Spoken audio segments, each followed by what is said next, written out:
प्रदेश में smart meter योजना को लेकर इन दिनों काफी ज्यादा हंगामा मचा हुआ है।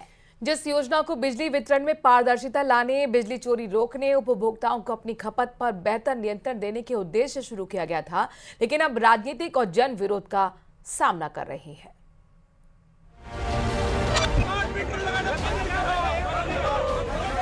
सरकार हो बर्बाद। स्मार्ट मीटर का विरोध जारी। चूरू में स्मार्ट मीटर का विरोध, जिला कलेक्टर को सौंपा ज्ञापन। हर दिन तारीखें बदल रही हैं, लेकिन स्मार्ट मीटर का विरोध खत्म होने का नाम नहीं ले रहा। सरकार भले ही स्मार्ट मीटर को वक्त की जरूरत मान रही हो, लेकिन उपभोक्ता इसे एक्सेप्ट करने को तैयार नहीं है। यही वजह है कि शहर बदल रहे हैं, लेकिन विरोध प्रदर्शन एक ही बात का हो रहा है, और वो है स्मार्ट मीटर। चूरू में स्मार्ट मीटर के विरोध में कांग्रेस पार्टी ने जोरदार विरोध प्रदर्शन किया और जिला कलेक्टर को ज्ञापन सौंपा। लोगों का आरोप है कि स्मार्ट मीटर लगने से उपभोक्ताओं को पहले से ज्यादा बिजली बिल पे करना पड़ रहा है। कई जगहों पर स्मार्ट मीटर बार बार बंद हो रहे हैं या नेटवर्क की समस्या के कारण गलत रीडिंग दे रहे हैं। मीटर में वास्तविक रीडिंग उपभोक्ताओं को दिखाई नहीं देती, जिससे उन्हें बिल की जांच करने में परेशानी होती है। जो स्मार्ट मीटर है वो बंद हो जाएंगे और इनको खराबी होने पर किसी भी टेक्नीशियन के द्वारा ये सही नहीं करवाए जा सकते, जिसकी वजह से ये स्मार्ट मीटर जो है वो जनता की कोई डिमांड नहीं है और जनता इनसे त्रस्त है। तो मांग की जा रही है कि स्मार्ट मीटरों को लगने से रोका जाए, साथ ही पहले से लगाए गए स्मार्ट मीटरों की निष्पक्ष जांच की जाए। चूरू ही नहीं, विरोध प्रदर्शन का दौर सीकर में भी देखने को मिला, जहां कांग्रेस ने रैली निकालकर स्मार्ट मीटर का विरोध किया। कांग्रेस के कार्यकर्ताओं ने शहर के मुख्य मार्गों से रैली निकाली और उपखंड अधिकारी को ज्ञापन सौंपा। कांग्रेस विधायक का यह आरोप है कि सरकार स्मार्ट मीटर के नाम पर जनता को लूटने का काम कर रही है। मीटर लगाने के बाद सब्सिडी खत्म कर दी जाएगी और जनता पर आर्थिक भार पड़ेगा। हम स्मार्ट मीटर योजना लाए थे, लेकिन हम जनता के बीच गए तो जनता ने इसका विरोध किया, तो हमने इस योजना को वापस ले लिया कि जब जनता का विरोध है तो हम स्मार्ट मीटर नहीं लगाएंगे। आप राजस्थान में 25% लोगों से नहीं 20% लोगों से ये बात कह दीजिए कि हम स्मार्ट मीटर लगाने के लिए तैयार हैं, हम आपकी योजना को स्वीकार करेंगे। जनता पूरी खिलाफ है, हम खिलाफ हैं, आप खिलाफ थे। ऐसा क्या हो गया आपके सरकार में आते कि आपने स्मार्ट मीटर की योजना को लागू कर दिया? स्मार्ट मीटर पर राजनीति भी जारी है। कांग्रेस इसका खुलकर विरोध कर रही है, लेकिन ऊर्जा मंत्री स्मार्ट मीटर को जरूरी बता रहे हैं। चाहे हम जिस भी दल के हों, पक्ष में रहें विपक्ष में रहें, लेकिन दो मुही बात नहीं होनी चाहिए। इस तरह की राजनीति जो जनहित में है उस पर राजनीति नहीं होना चाहिए। इस कल्पना को साकार करना है तो हमें स्मार्ट मीटर ही नहीं, हर व्यक्ति को स्मार्ट बनना पड़ेगा। हर हमारा जो भी डिपार्टमेंट है उसको स्मार्ट बनना पड़ेगा। आइए अब हम आपको बताते हैं कि सरकार स्मार्ट मीटर क्यों लगा रही है। दरअसल सरकार स्मार्ट मीटर लगाने के पीछे मकसद बिजली वितरण प्रणाली को आधुनिक और कुशल बनाने की बात कह रही है। बिजली की खपत की रियल टाइम जानकारी हासिल करना। प्रीपेड सिस्टम की तरह काम करता है यह मीटर, जिससे जितनी जरूरत हो उतनी बिजली की खपत की जा सकेगी। बिजली चोरी पर भी लगाम लगेगी। दरअसल स्मार्ट मीटर पर एक तरफ राजनीति हो रही है, तो वहीं आम आदमी की अपनी शिकायतें हैं। लोगों की शिकायत है कि स्मार्ट मीटर लगने से उन्हें बिजली का बिल 2 से 4 गुना तक ज्यादा बढ़ा हुआ आ रहा है। स्मार्ट मीटर में तेजी से रीडिंग लेने के आरोप भी लग रहे हैं। आरोप है कि बिजली कटौती के बाद भी मीटर की रीडिंग बढ़ रही है। लोग प्रीपेड सिस्टम को लेकर के भी आशंकित हैं।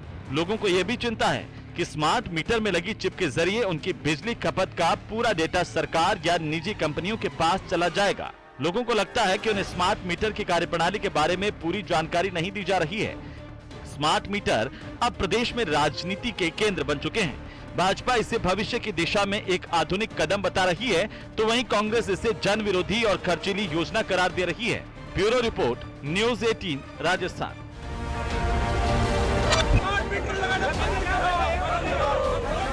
सरकार हो बर्बाद। खबरों में आगे बढ़े। अलवर के बालाडेरा गांव से युवक के अपहरण के मामले में पुलिस ने 4 बदमाशों को बूंदी से दबोच लिया। पुलिस ने बदमाशों के कब्जे से युवक को छुड़ाया भी है।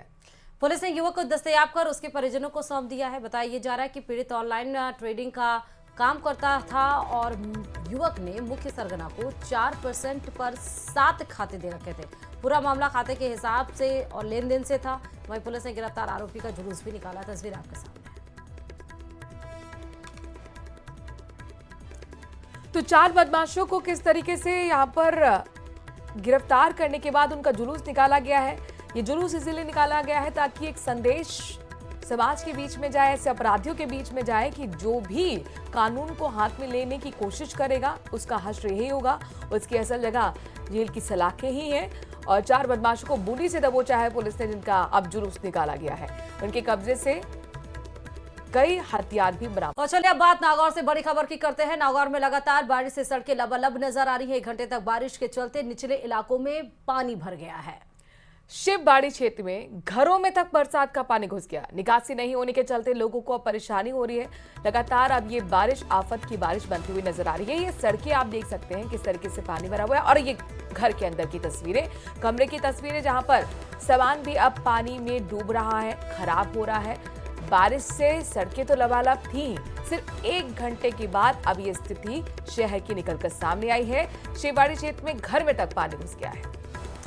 और ये सब मुश्किलात इसलिए खड़ी हो पाई है क्योंकि निकासी की कोई व्यवस्था नहीं है। ड्रेनेज सिस्टम यहाँ पर फेल नजर आ रहा है। तमाम वादे, तमाम दावे जो किए जाते हैं ड्रेनेज सिस्टम को लेकर, वो सब धराशायी नजर आ रहा है। मात्र 1 घंटे की बारिश, उसके बाद इलाके का हाल आप देख सकते हैं। ना सिर्फ रोड पर लबालब पानी है, सराबोर नजर आ रहा है पानी, बल्कि घरों तक पानी घुस गया है।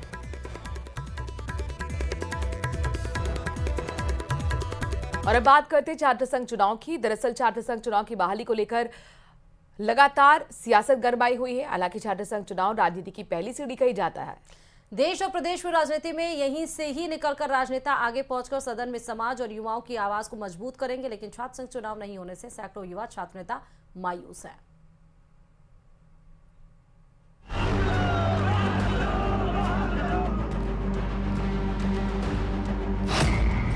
एबीवीपी में रोष, सड़कों पर विरोध। राजस्थान यूनिवर्सिटी में हल्ला बोल, पुलिस से गहमा गहमी, गरमाया माहौल।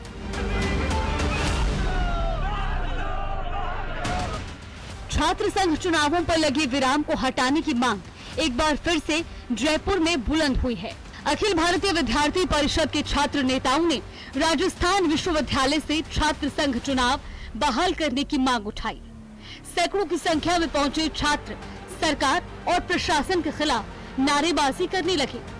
छात्रों को उग्र होता देख पुलिस ने मोर्चा संभाला तो छात्र विश्वविद्यालय के गेट पर चढ़ गए।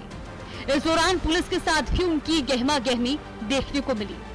दरअसल छात्र मुख्य द्वार से सड़क मार्ग तक रैली निकालने का प्रयास कर रहे थे, लेकिन मौके पर तैनात पुलिस बल ने उन्हें रोक दिया, जिससे कुछ देर के लिए माहौल तनावपूर्ण हो गया।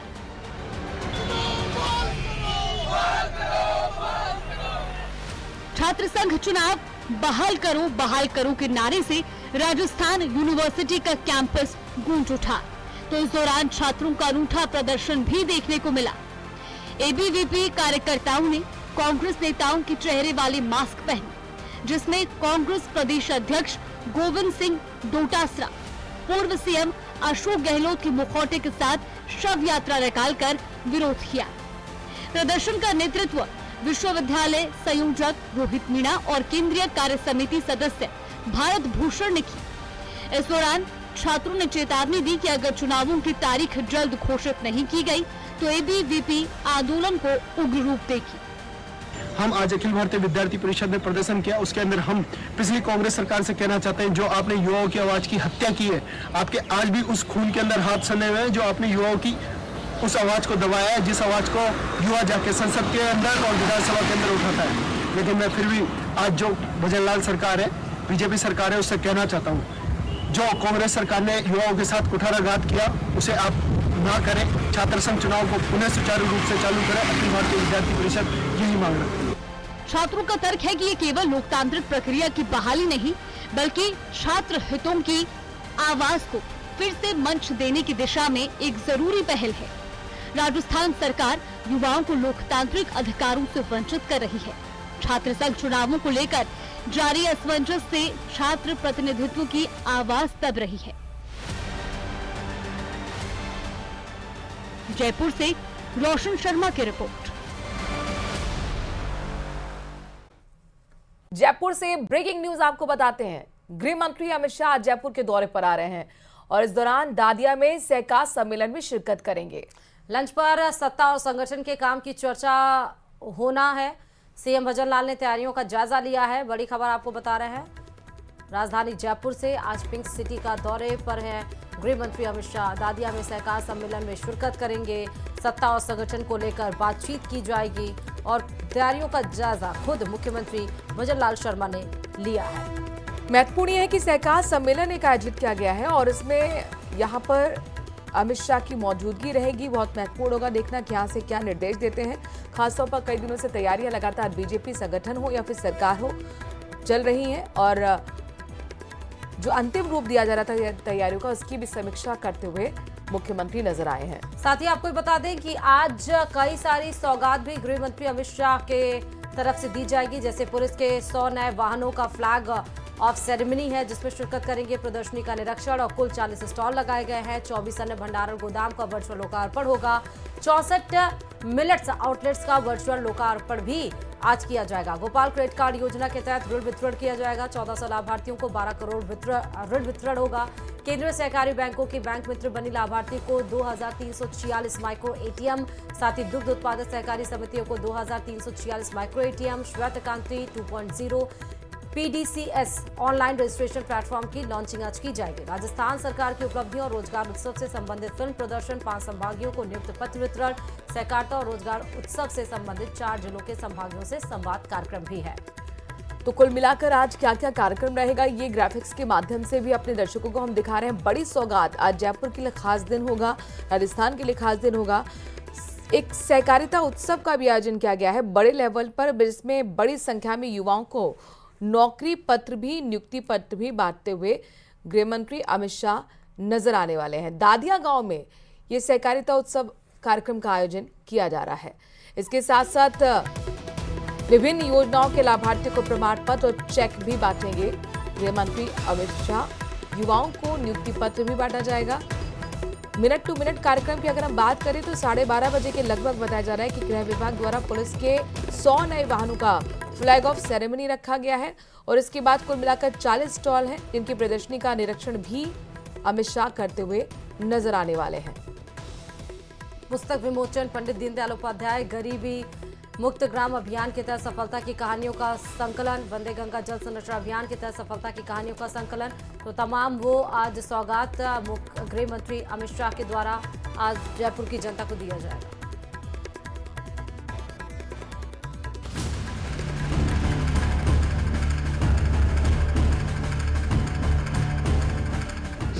अमित शाह के जयपुर दौरे की तैयारियां तेज।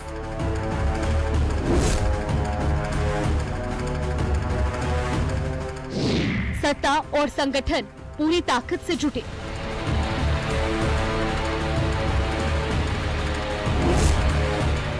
जयपुर के दादिया गांव में 17 जुलाई को सहकार एवं रोजगार उत्सव का आयोजन होगा। ये कार्यक्रम अंतर्राष्ट्रीय सहकारिता वर्ष के तहत आयोजित किया जा रहा है, जिसमें मुख्य अतिथि के तौर पर केंद्रीय गृह एवं सहकारिता मंत्री अमित शाह शिरकत करेंगे। सीएम भजन लाल भी इस कार्यक्रम का हिस्सा बनेंगे।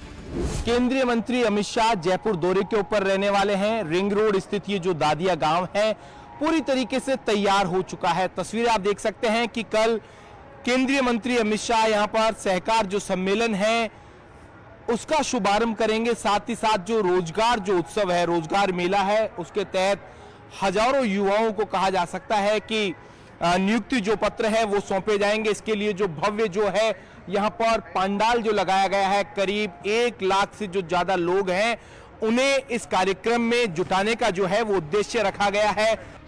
दौरे से पहले मंगलवार देर रात मुख्यमंत्री भजन लाल शर्मा और भारतीय जनता पार्टी के प्रदेश अध्यक्ष मदन राठौर ने सीएम निवास पर बैठक कर तैयारियों की समीक्षा की। बैठक में आयोजन स्थल की व्यवस्थाओं, आमंत्रित कार्यकर्ताओं की भागीदारी सुनिश्चित करने और कार्यक्रम की रूपरेखा पर विस्तार से चर्चा की गई। इससे पहले मदन राठौर इस दौरान मुख्यमंत्री भजनलाल शर्मा, बीजेपी के जो प्रदेश अध्यक्ष मदन राठौड़ सहित कहा जा सकता है कि भजनलाल कैबिनेट और बीजेपी के तमाम जो पदाधिकारी हैं, कार्यकर्ता है, वो यहां पर इस कार्यक्रम में यहां पर मौजूद रहने वाले हैं। कहा जा सकता है कि मौसम को देखते हुए यहां पर जो पंडाल है वो विशेष तरीके का यहां पर जो लगाया गया है। आप यहां पर अभी देख सकते हैं कि जो तमाम तरीके की यहां पर जो तैयारियां हैं वो यहां पर की जा रही है। इस दौरान जो केंद्रीय मंत्री अमित शाह यहां पर जो प्रदर्शनी है उसका भी अवलोकन करेंगे। अमित शाह के दौरे को लेकर प्रशासन भी सक्रिय है। Jaipur police commissioner Biju George Joseph ने आयोजन स्थल का निरीक्षण किया और सुरक्षा व्यवस्थाओं की समीक्षा की। कार्यक्रम स्थल पर हेल्प डेस्क, कंट्रोल रूम, डॉक बॉक्स, पेयजल, पार्किंग, मेडिकल सुविधा, लाइटनिंग, साइन बोर्ड और बैठने की व्यवस्था को दुरुस्त किया जा रहा है। दोपहर 12:05 पर जयपुर हवाई अड्डे पर पहुंचेंगे अमित शाह। इसके बाद 12:20 पर हेलीकॉप्टर से दादिया हेलीपैड पर पहुंचेंगे अमित शाह। 12:25 से 2:25 तक सहकार और रोजगार उत्सव में मौजूद रहेंगे। इसके बाद दोपहर 3:20 पर जयपुर एयरपोर्ट से दिल्ली के लिए उड़ान भरेंगे अमित शाह। केंद्रीय गृह एवं सहकारिता मंत्री अमित शाह का ये दौरा राजस्थान में सहकारिता को बढ़ावा देने और बीजेपी संगठन को मजबूत करने के लिए भी महत्वपूर्ण माना जा रहा है। संयुक्त राष्ट्र महासभा द्वारा 2025 को अंतर्राष्ट्रीय सहकारिता वर्ष घोषित किए जाने के मद्देनजर ये सम्मेलन आयोजित किया जा रहा है। ये सहकारिता आंदोलन के लिए भी एक ऐतिहासिक कार्यक्रम बताया जा रहा है। जयपुर से न्यूज़ 18 राजस्थान के लिए रोशन शर्मा की रिपोर्ट।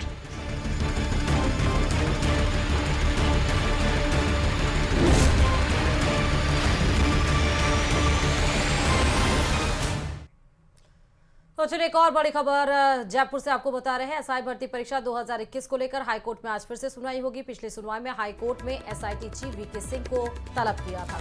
वीके सिंह से कैमरा ट्रायल के जरिए पूछताछ की गई थी। वीके सिंह ने बताया किशनगढ़ सेंटर और आरपीए के 700 से ज्यादा अभ्यर्थियों का फिर से टेस्ट दिया गया था, जो कि एक प्रक्रिया का हिस्सा था, इन्वेस्टिगेशन का हिस्सा था।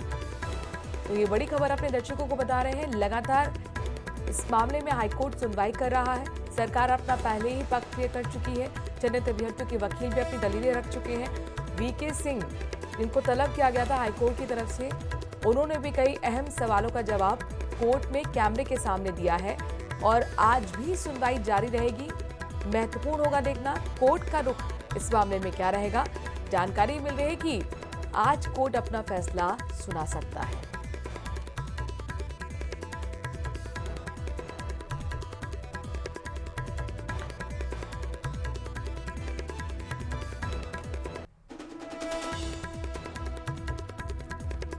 और बात भील प्रदेश पर हो रही सियासत की करते हैं। दरअसल भील प्रदेश को लेकर बीजेपी पार्टी की ओर से जारी नक्शे पर अब सियासत गर्मा गई है। बीजेपी ने जहां इस मामले को लेकर तीखी प्रतिक्रिया जाहिर की, तो वहीं बीजेपी प्रदेशाध्यक्ष ने इसे राजनीति चमकाने का हथकंडा भी बताया है। वहीं राजकुमार रोट ने एक बार फिर से बयान जारी कर बीजेपी पर निशाना साधा। रोट ने कहा कि अगर भील प्रदेश बनने से इतनी ही तकलीफ है तो जनजाति क्षेत्र के लिए 30% बजट घोषणा में दिए जाए। सुनिए जरा क्या कुछ और कहा गया है दोनों तरफ से। देखिए, ये जो जातिगत आधार पर कोई भी मांग करता है ये ठीक नहीं है। समग्र समाज के हितों को ध्यान में रख करके कोई मांग होनी चाहिए। कभी भी इस प्रकार की एक वर्ग विशेष के लिए, जाति विशेष के लिए इस प्रकार की कोई जैसे किसी क्षेत्र को तोड़ना, विघटन करना, ये विघटनकारी शक्तियां ही मानी जाती है।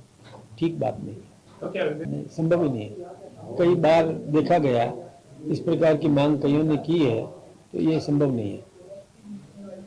4 स्टेट्स को तोड़कर नया स्टेट राजस्थान में किसी कोई कल्पना करे, कल्पना कोई भी कर सकता है। अब वो सपने देखने में क्या दिक्कत है? देखता है, आता है, सपना देख ले, वो सपने ही है, ऐसा संभव नहीं है। मटेरियल देने का जो प्रयास किया गया है भाजपा के बड़े लीडरों के द्वारा, ये इसलिए किया गया है कि राजस्थान के अंदर वर्तमान में सरकार बैकफुट पे है। मध्य प्रदेश के अंदर आदिवासियों के साथ अत्याचार रात दिन सरकार कर रही है। साथ ही गुजरात के अंदर भी यही स्थिति बनी हुई है। राजस्थान के अंदर सरकार भूमाफियों के अंडर में है। राजस्थान के अंदर सरकार पेपर लीक वाले मामले में फेल हो रही है, किसी प्रकार का जवाब नहीं दे पा रही है। भ्रष्टाचार के आरोप आए दिन सरकार पे लगते जा रहे हैं। तो सरकार को लगा कि बिल प्रदेश वाला जो मुद्दा आया है, उस मुद्दे पे पूर्वी राजस्थान हो, पश्चिमी राजस्थान हो, शेखावटी हो, मेवाड़ हो, मारवाड़ हो, उस इलाके के हमारे भाइयों को मतलब मोड़ने का काम किया है कि आपका गौरवशाली राजस्थान तोड़ने का काम कर रहे हैं। प्रदेश में स्मार्ट मीटर योजना को लेकर इन दिनों काफी ज्यादा हंगामा मचा हुआ है। जिस योजना को बिजली वितरण में पारदर्शिता लाने, बिजली चोरी रोकने, उपभोक्ताओं को अपनी खपत पर बेहतर नियंत्रण देने के उद्देश्य से शुरू किया गया था, लेकिन अब राजनीतिक और जन विरोध का सामना कर रही है।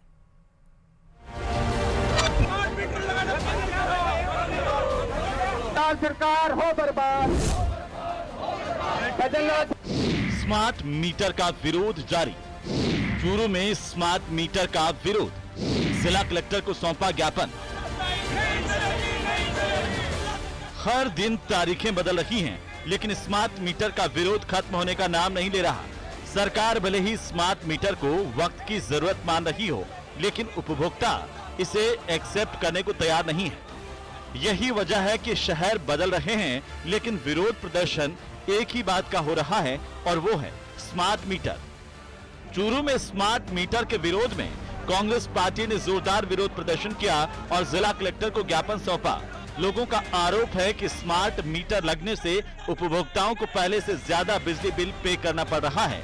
कई जगहों पर स्मार्ट मीटर बार बार बंद हो रहे हैं या नेटवर्क की समस्या के कारण गलत रीडिंग दे रहे हैं। मीटर में वास्तविक रीडिंग उपभोक्ताओं को दिखाई नहीं देती, जिससे उन्हें बिल की जांच करने में परेशानी होती है। जो स्मार्ट मीटर है वो बंद हो जाएंगे और इनको खराबी होने पर किसी भी टेक्नीशियन के द्वारा ये सही नहीं करवाए जा सकते, जिसकी वजह से ये स्मार्ट मीटर जो है वो जनता की कोई डिमांड नहीं है और जनता इनसे त्रस्त है। तो मांग की जा रही है कि स्मार्ट मीटरों को लगने से रोका जाए, साथ ही पहले से लगाए गए स्मार्ट मीटरों की निष्पक्ष जांच की जाए। चूरू ही नहीं, विरोध प्रदर्शन का दौर सीकर में भी देखने को मिला, जहां कांग्रेस ने रैली निकालकर स्मार्ट मीटर का विरोध किया। कांग्रेस के कार्यकर्ताओं ने शहर के मुख्य मार्गों से रैली निकाली और उपखंड अधिकारी को ज्ञापन सौंपा। कांग्रेस विधायक का यह आरोप है कि सरकार स्मार्ट मीटर के नाम पर जनता को लूटने का काम कर रही है। मीटर लगाने के बाद सब्सिडी खत्म कर दी जाएगी और जनता पर आर्थिक भार पड़ेगा। हम स्मार्ट मीटर योजना लाए थे, लेकिन हम जनता के बीच गए तो जनता ने इसका विरोध किया, तो हमने इस योजना को वापस ले लिया कि जब जनता का विरोध है तो हम स्मार्ट मीटर नहीं लगाएंगे। आप राजस्थान में 25% लोगों से नहीं 20% लोगों से ये बात कह दीजिए कि हम स्मार्ट मीटर लगाने के लिए तैयार हैं, हम आपकी योजना को स्वीकार करेंगे। जनता पूरी खिलाफ है, हम खिलाफ हैं, आप खिलाफ थे। ऐसा क्या हो गया आपके सरकार में आते कि आपने स्मार्ट मीटर की योजना को लागू कर दिया? स्मार्ट मीटर पर राजनीति भी जारी है। कांग्रेस इसका खुलकर विरोध कर रही है, लेकिन ऊर्जा मंत्री स्मार्ट मीटर को जरूरी बता रहे हैं। चाहे हम जिस भी दल के हों, पक्ष में रहें, विपक्ष में रहें, लेकिन दो मुही बात नहीं होनी चाहिए। इस तरह की राजनीति जो जनहित में है, उस पर राजनीति नहीं होना चाहिए। इस कल्पना को साकार करना है तो हमें स्मार्ट मीटर ही नहीं, हर व्यक्ति को स्मार्ट बनना पड़ेगा। हर हमारा जो भी डिपार्टमेंट है उसको स्मार्ट बनना पड़ेगा। आइए अब हम आपको बताते हैं कि सरकार स्मार्ट मीटर क्यों लगा रही है। दरअसल सरकार स्मार्ट मीटर लगाने के पीछे मकसद बिजली वितरण प्रणाली को आधुनिक और कुशल बनाने की बात कह रही है। बिजली की खपत की रियल टाइम जानकारी हासिल करना। प्रीपेड सिस्टम की तरह काम करता है यह मीटर, जिससे जितनी जरूरत हो उतनी बिजली की खपत की जा सकेगी। बिजली चोरी पर भी लगाम लगेगी। दरअसल स्मार्ट मीटर पर एक तरफ राजनीति हो रही है, तो वहीं आम आदमी की अपनी शिकायतें हैं। लोगों की शिकायत है कि स्मार्ट मीटर लगने से उन्हें बिजली का बिल 2 से 4 गुना तक ज्यादा बढ़ा हुआ आ रहा है। स्मार्ट मीटर में तेजी से रीडिंग लेने के आरोप भी लग रहे हैं। आरोप है कि बिजली कटौती के बाद भी मीटर की रीडिंग बढ़ रही है। लोग प्रीपेड सिस्टम को लेकर के भी आशंकित हैं। लोगों को यह भी चिंता है कि स्मार्ट मीटर में लगी चिप के जरिए उनकी बिजली खपत का पूरा डेटा सरकार या निजी कंपनियों के पास चला जाएगा। लोगों को लगता है कि उन्हें स्मार्ट मीटर की कार्यप्रणाली के बारे में पूरी जानकारी नहीं दी जा रही है। स्मार्ट मीटर अब प्रदेश में राजनीति के केंद्र बन चुके हैं। भाजपा इसे भविष्य की दिशा में एक आधुनिक कदम बता रही है, तो वहीं कांग्रेस इसे जन विरोधी और खर्चीली योजना करार दे रही है। Bureau report, news 18 Rajasthan.